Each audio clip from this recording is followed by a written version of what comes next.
This is Gabriel Gonzalez for Cage Side Press here with Tim Healy to talk about the new series on Vice, Dark Side of the Cage, premiering later this week. Tim, first off, obviously, Dark Side of the Ring on the world of pro wrestling was so well received.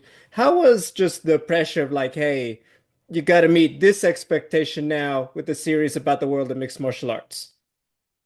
Yeah, I mean, the backstory, we produced a series called Dark Side of the 90s for Vice. We did a two-parter on the UFC. And to be honest with you, Gabriel, it was so well received and performed so well that we knew that there was an interest here, which was why we pitched it to Vice to do a full-fledged series. Regarding Ring, I mean, two completely different series. You know, um, I'm not a huge professional wrestling fan, but those shows are, episodes are so well crafted that I watch them and I enjoy them. The storytelling is so sound. But to be honest, like we're not really comparing this series to that series. The mission with Dark Side of the Cage is really to serve the subjects of each episode and to tell their story authentically. So we kind of feel more pressure towards doing justice to the subject matter and the people that trusted us with their time to sit and be interviewed, as opposed to kind of measuring ourselves against Dark Side of the Ring. Dark Side of the Ring is amazing. And, I really, in my opinion, I don't think series in this space get much better than that one.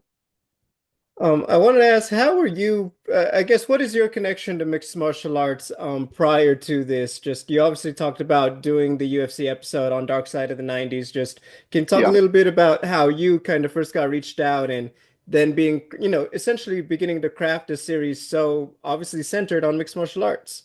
Do you want to know kind of like the genesis of the idea, kind of Yeah. where it all came from?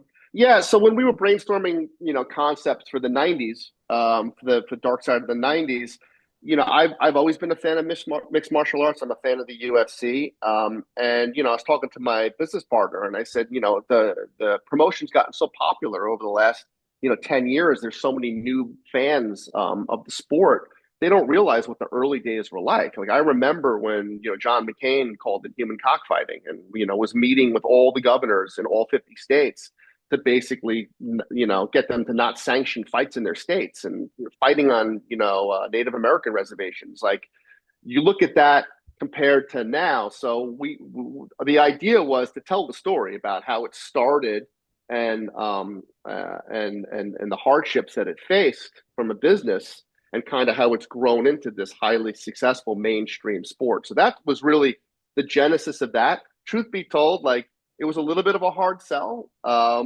It because we had other episodes in the 90s about shows like Baywatch and stuff that was a little bit more mainstream.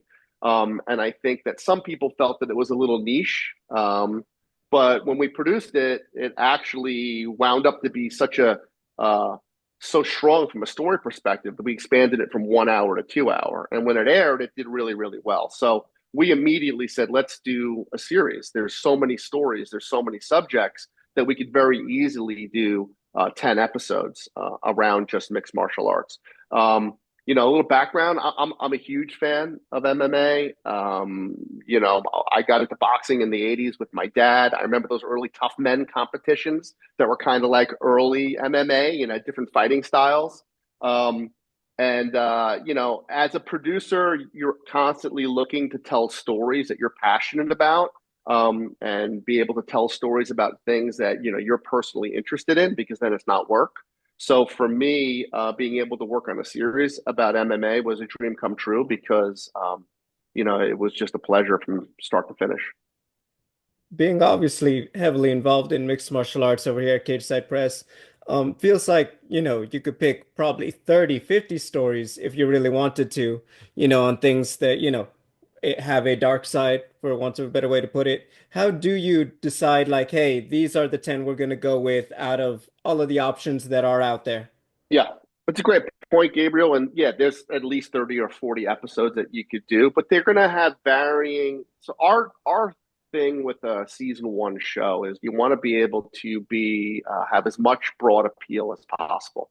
So with the season one show, when people are coming to the series for the first time, we wanted to be really deliberate about the stories that we told because we want to be able to appeal to the hardcore MMA fan. But at the same time, we don't want to alienate someone who's maybe a passive viewer or doesn't know much about mixed martial arts. So we look to, one, look for names that had broader appeal. Ronda Rousey is a great example, right? So everyone knew Ronda Rousey when she was, fighting in the UFC. She shattered the glass ceiling for women in the sport, right? But at the same time, crossed over to professional wrestling, So Ronda made total sense.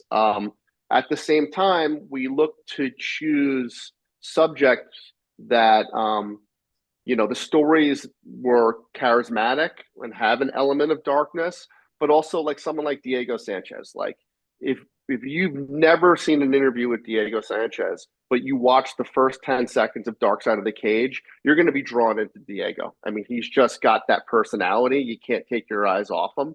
He's a force of nature. So, we really wanted to go for episodes that were going to serve both hardcore fan and also kind of the passive or someone who's more pedestrian. And look, every episode has a different level of darkness. They're not all like the darkest episode is War Machine, and everyone knows why, right?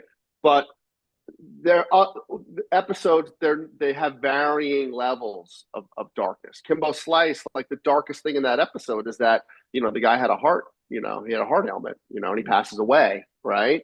So my point is that there are not all 10 episodes of like shock and awe darkness. Like not everything is um so obscenely morbid by the end of it. no, no, and we didn't want to do that because we want to tell really authentic, compelling stories, warts and all. Like we want to be able to be honest with the storytelling, but tell stories of fighters whose journey is remarkable. So yeah, that was really the goal. Um, Talking about that, obviously, some of these subject matter, particularly to those who, for whom we're involved in it, this is a sensitive topic. Not everyone may feel as comfortable, but obviously having those accounts of those involved or closest to it is part of telling, a story like this, truthfully and authentically and engagingly.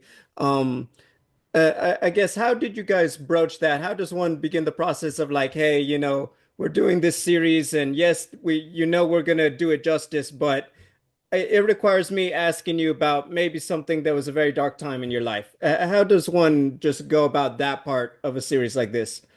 Yeah, I mean, it's a scary title, Dark Side. You hear Dark Side, and you immediately think, it's going to be all dirt digging and like, tarnishing somebody's legacy. So obviously, when you do the initial outreach for interviews, you're always going to get that initial reluctance because of the scary title, and they're going to ask you, "What's the story that you're looking to tell?" A big thing for us, Gabriel, is like we did not want to have 10 episodes populated by journalists and MMA experts telling these stories. To us, that would be really inauthentic. We wanted to tell these stories and populate these episodes with interviews from people that were there. If it's, we got, like, for example, Nick Diaz tells his story. He sat for a 3-hour interview for us. Like, Nick tells his story. We have his first trainer. We have Cesar Gracie. We have, members of his team. So that was the goal, to be able to truly tell an authentic story. We needed to populate these episodes with people that were actually there. And it wasn't always easy.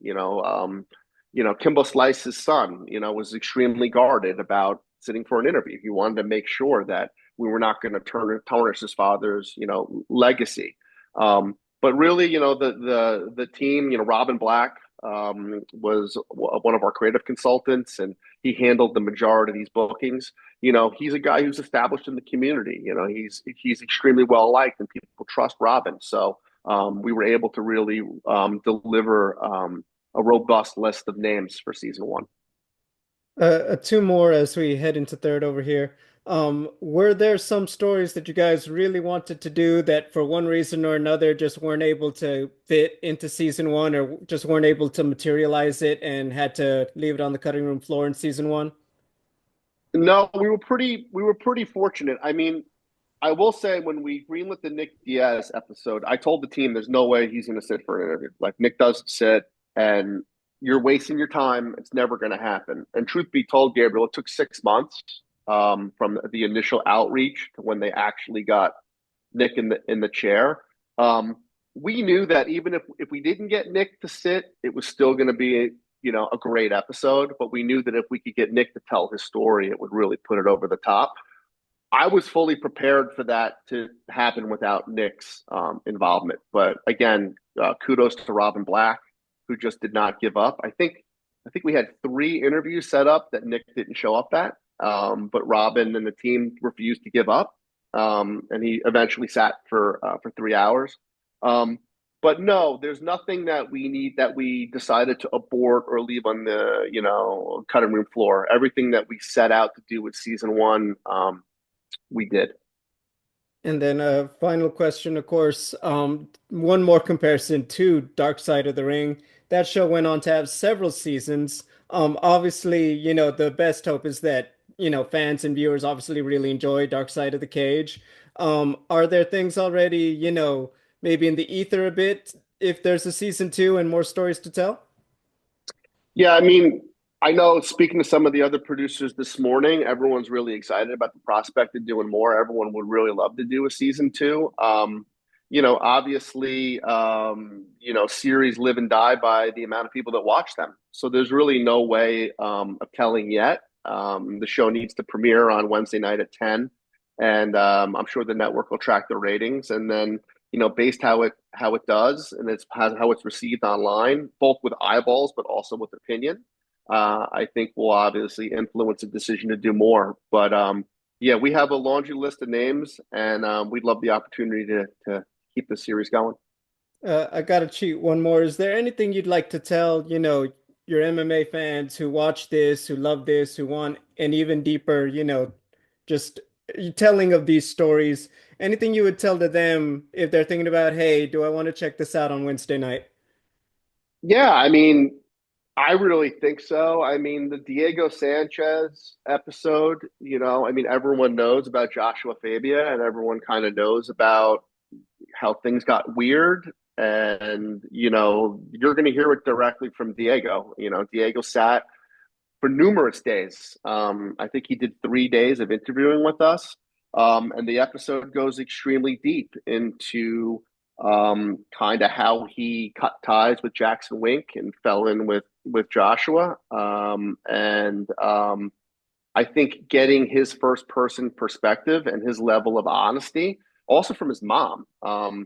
Diego sat next to his mother, and his mother actually spoke a little bit about what that experience was like. So I think for the hardcore MMA fan, I think the Diego Sanchez episode is one really worth checking out. I think the Nick Diaz episode, episode 4, and I think the Evan Tanner episode, which episode 2 is really a great episode. He was such an interesting guy. It's a dark story, but at the same time, it's it's inspiring. He's a guy that was on a little bit of a different level when it comes to the way he lived his personal life and his philosophy, and I think people will enjoy it. Well, Tim, I'm looking forward to it. Obviously, as someone who, covers this a lot, anytime you have some level of production like this, telling stories that, we're obviously familiar with, but get to really go in depth on and get a fresh set of perspective on in the way Vice does things and other people do things. It's very exciting for us who are in the business day in and day out. So we're looking forward to it. We thank you for the time, ladies and gentlemen. Dark Side of the Cage on Vice, premiering this Wednesday, 2025. So you guys have something in the new year to check out. You guys are not going to want to miss it.